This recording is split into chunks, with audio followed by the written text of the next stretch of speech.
السلام عليكم شبابنا الحلوين. قاعد اشحن في العربية، مسافة نشحن ندردش في موضوع بسيط ولا حاجة. هذا قاعد العربية قاعد ترضع. المسافة دي نتكلم في أي موضوع، ما أعرف نتكلم في شنو، نشوف أي موضوع نتكلم فيه. يا ربي نتكلم في موضوع شنو؟ لأنه هسه عندي ساعة كاملة حقعد استنى في الشحن صراحة، ما عايز أفوت الساعة كاملة دي. نشوف أي موضوع نتكلم فيه. طيب المواضيع شنو ما تكلمنا فيها يا ربي؟ المواضيع شنو ما تكلمنا فيه هنا؟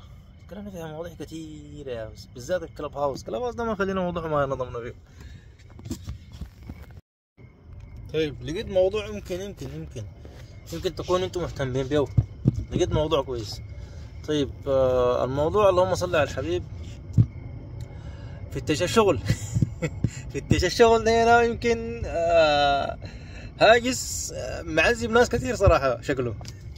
طيب موضوع الفتش بتاع الشغل، ثلاثة حاجات لو طبقتها 1 2 3 ان شاء الله بتنزل الشغل. ان شاء الله دي خدها مني اخوكم عبدوش. ان شاء الله بتلقوا طريقة تنزلوا الشغل في البلد دي في امريكا هنا يعني. الحاجة الاولى، فتش الاماكن اللي حوالين السكن اللي انت هسه حاليا ساكن فيه. فتش حوالينه. لو لقيت مشيت مثلا لو لقيت جنبك وول مارت، لقيت جنبك سلسلة وول مارت طبعا مش معروفة يعني، سلسلة محلات وول مارت دي بتلقى فيها كل شيء، أكل طعام بتاع، المهم ملابس دنيا، إلكترونيات، عدة، جزم، أحذية، المهم فيها أي شيء بيتباع، حتى الأكل والشراب ده بيتباع فيها.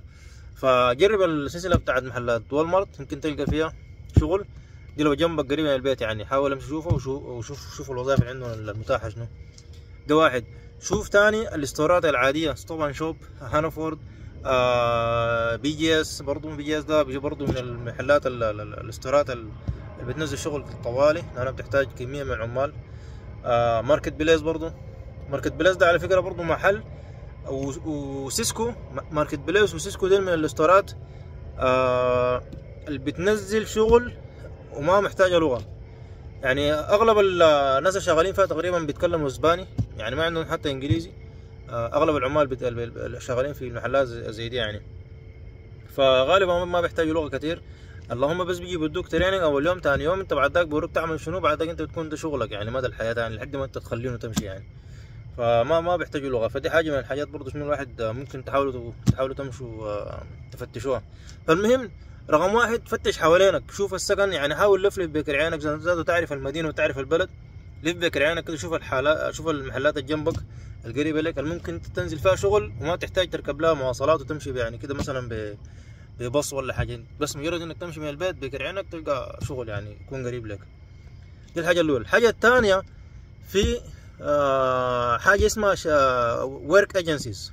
الورك ايجنسيز دي مكاتب بتاع التوظيف، انت بتمشي ليها، عندهم شغل بتاع يوميات. المهم شغل انت بتمشي تقول له انا يا اخوان انا داير اشتغل، مؤهلاتي مثلا الحاجه الفلانيه كده كده كده، ما عندي انجليزي شديد. المهم هم بيدوك فورمه بتعبيها، بيشيلوا بياناتك معاهم، بيشوف انت على حسب المؤهلات اللي عندك، بيقول لك يا اخي والله انت بتنفع في الشغل الفلاني، نحن عندنا الوظيفه الفلانيه مثلا المصنع الفلاني،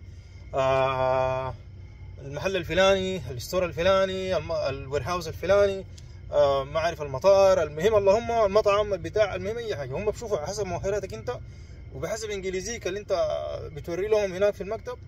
هم بيشوفوا كده بيقيموك كده من فوق لتحت كده، بيقولوا والله يا زول ممكن ننزل مثلا في المصنع بتاع اللحوم، مثلا المصنع بتاع السمك، المصنع بتاع ما عارف شنو ملابس.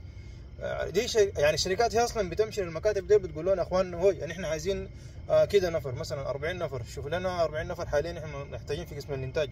انت بتجي بتخش في المكتب ده بتقول لنا يا اخوان ادور رقي ودي مؤهلاتي انا داير انزل الشغل.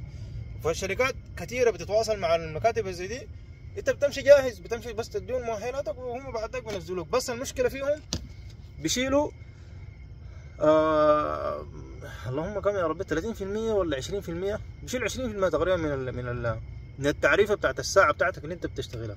مثلا لو الساعه بتاعتك في المصنع الفلاني نزلت عن طريقهم هنا يعني عن طريق المكتب ده، نزلت في الشغل الفلاني او اخذوا منك 15 او يعني بيدوك $15 في الساعه او $20 في الساعه، المكتب حياخد منها 20%. $5 كانت $3، انت من كل ساعه حيقطعوا منك $3 دي. يعني مثلا انت لو انت اتفقت معاهم هتنزل الشغل عن طريق المكتب ده هتاخد 20 في الساعه، ومضيت على كده وسلموك الشغل ونزلت اي حاجه عملوا لك التريننج وامورك طيبه، هتلقى في المرتب بتاعك اي ساعه انت اشتغلتها هينقصوا لك منها $3، هتمشي اوتوماتيك للمكتب. المرتب اصلا ما هتمسكه انت من الشركه طوالي، المرتب بتاعك هيمشي للمكتب. اول حاجه المكتب هيشيل القروش بتاعته ويشيل حق الضرائب ويديك الباقي ده زي ما انت. المهم بيشيلوا هم النسبه اللي عايزينها اللي انت مضيت عليها دي ووافقت عليها، هم هيشيلوا منها الضرائب ويدوك الباقي انت. جاتك في الاسبوع $400 $500، اللهم شنو الحاجه اللي بتجيك بس من يعني انت تكون خلاص كده موافق بها. فانت هتكون مستمر معاهم كده لحد ما الشركه اللي انت شغال فيها عن طريق المكتب دي تثبتك بدوام كامل، تكون شغال دايركت طوالي عن طريق من هون. يعني بعد ذاك انت بتكون زول. ويعني المكتب هو صراحه يعني الحاجه الكويسه فيه انه بيجيب لك الشغل وبينزلك بطريقه سريعه. يعني بتقدر تشتغل بطريقه سريعه طوالي، ما بتقدر يعني بتتعطل في البلد دي تكون قاعد بدون شغل، لانه هنا يعني زول لما يقعد بدون شغل بيكون الموضوع شويه شنو فيه معاناه يعني، والمصاريف هنا في البلد صعبه شديد. فالمكتب بيعمل لك الحاله، بيعمل لك الخدمه دي، ودي حاجه كويسه انك يعني تلقى شغل بسرعه. بس زي ما قلت لك بيقطع من قروشك يعني اللي انت تعبك اللي انت بتشتغله معاه ده. فالموضوع لمده 3 شهور، في مكاتب لحد 6 شهور، في مكاتب والله بتجور سنه لحد ما تثبت في الشغل. فالحاجه دي بترجع لناس الشغل نفسهم. شافك انت زول بتاع اندراج زول كويس بينزلوك طوال يمكن من اول شهر، يقول لك والله هوي احنا بعد ده حننزلك معانا رسميا، حتكون تبعنا احنا. يعني هم بالواضح كده هم بيشتروك اشترى من المكتب بتاع التوظيف. فدي الحاجه الثانيه. الحاجه الثالثه هي يعني يمكن ما تلقى بها شغل سريع، لكن برضه محاولة من المحاولات بتخليك تقدر تفتش بها. يعني في موقع اسمه www.indeed.com. الموقع ده هو باعتباره محرك بحث زي الجوجل للوظائف فقط. انت بتخش الموقع ده بتكتب يعني بتكتب في الكاتيجوري او التصنيفات، بتكتب في التصنيفات الوظائف اللي انت عايز تنزل فيها شغل، مصانع، شركات، وير هاوس، المهم سواقه بتاع. انت بتكتب الحاجه بتختار من التصنيفات اللي عايز تنزل فيها شغل، بعد ده بفتش لك في الاريا اللي انت ساكن فيها. يعني بتدخل طبعا الكود بتاع الاريا، بتدخل زي ما بيقولوا المؤهلات بتاعتك، مثلا اللي هي مثلا انت لحد هاي سكول، مدرسه ثانويه، عندك يعني شهاده جامعيه، عندك شهاده مستوى اعلى شويه، بتخط التصنيفات بتاعتك بتخط. فالمهم كنت بقول بتخط التليفون تاني قطع والله يا جماعه، ما اعرف من قصه التليفون بالذاكره العجيبه اللي عندي دي. فالمهم بتخط التصنيفات في الموقع 1 2 3، شوف المؤهلات بتاعتك اللي هو انت مثلا مؤهلك ثانوي، مؤهلك اخر مؤهل مثلا جامعي، مؤهل اعلى من كده. بتخط التصنيفات بتاعتك كلها بالترتيب، وبتخط المجالات اللي انت عايز تشتغل فيها او عايز المحرك البحثي يفتش لك فيها وظائف. مين في زي تصنيفات كتير انت بتختارها على حسب برضو المجال المنطقه اللي انت قاعد فيها، وبعد ذاك بيفتش لك. بعد ذاك انت يعني المهم ان الموضوع كله بعد ذاك في النهايه فيه اجتهاد منك انت. هو بيطلع لك الوظائف، انت بعد ذاك اجتهد وشوف الوظائف دي فيها شركه، فيها مصنع، شوف اسم المصنع، شوف عنوانه، شوف تلفونه، اصلا هناك عديل في المصنع، قابل ناس الاتش ار، وريهم مؤهلاتك، شيل معاك سيره ذاتيه ريزمي او اي شيء، حنك. المهم الموضوع فيه حنك منك واجتهاد.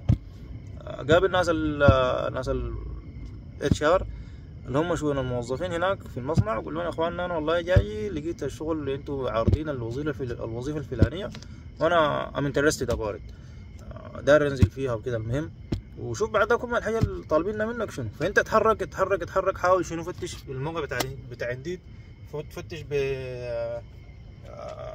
الحته المناطق برضو اللي قلت عليك اللي حوالينك، بعد ذاك شوف المكاتب بتاع التوظيف ده. المهم دي 3 طرق انت ممكن تقدر تفتش بها شغل في الحته اللي انت قاعد فيها.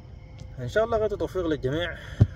موضوع الشغل ده شويه كده الناس حتكون معانيه فيه، لكن طالما انت جيت امريكا وعندك الورق السوشيال سيكيورتي نمبر، وعندك الجرين كارد، وعندك المهم الاوراق كلها متوفر عندك، فدي فرصه لك انك شنو تقدر تنزل شغل طوالي. فان شاء الله غير التوفيق للجميع. الموضوع زي ما قلت لكم موضوع الشغل ده شويه كده فيه معاناة لحد ما الزول يلقى شغل في الفترة الأولى. والموضوع والله في النهاية كله اجتهاد ولغة. لغة بس منك تدوق حالك مع الناس ديل مع المعذرة في الكلمة يعني، تدوق أقسم مع الناس ديل، والإيشن يكون معاك تمام 100%. أنت تاني ما عندك مشكلة طالما الإيشن بتاعك كويس، تقدر تنزل الشغل بطريقة سريعة في أي مكان أنت عايز تنزل فيه. بعد ذاك بتبقى المرحلة الثانية موضوع المؤهلات بتاعتك دي. ففي النهاية الناس ديل عايزين شنو؟ عايزين بس الزول يكون عنده لغة يعني يقدر ياخد يدي معاهم في الكلام، فكده بتقدر تنزل سريع ان شاء الله يعني. انا اشوف الحنينه دي غايته ليه اليوم الليله ما دارت تشحن، ما اعرف الصفه كده. نشوف وصلت كم. 59 68% كويس يا اخي، معقوله شت يا هكون قاعد 59 دقيقه لحد ما تملى فل. لا ده برنامج، لا العيشه ذاته حيفوتنا. هذا الله يكون في العون. ربنا والله ربنا يسهل للجميع يعني. قالت قصة الجية هنا ما كانت سهلة للناس، لكن انت في نعمة والله. طالما جيت هنا انت في نعمة، دي نعمة ما بعد نعمة والله. امريكا لسه فيها الفرص كثيرة، اللي زي بقول هي لاند اوف opportunity، ارض الفرص. تقدر تعمل فيها اي شيء انت دايره، كدراسة كشغل كاي شيء انت عايز تعمل في راسك. فاجتهد ما تقعد، ما تعمل زي انا زول كسلان شديد زول بتاع النوم جد فدي فرص هنا، دي فرص البلد، دي فرص شديد، فرص كثيره شديد والله. اي زول داير يعمل حاجه بيعمل الشيء دايره كله والله. ان شاء الله انتم موفقين يا شباب، نشوفكم ان شاء الله في فيديو ثاني. بيس.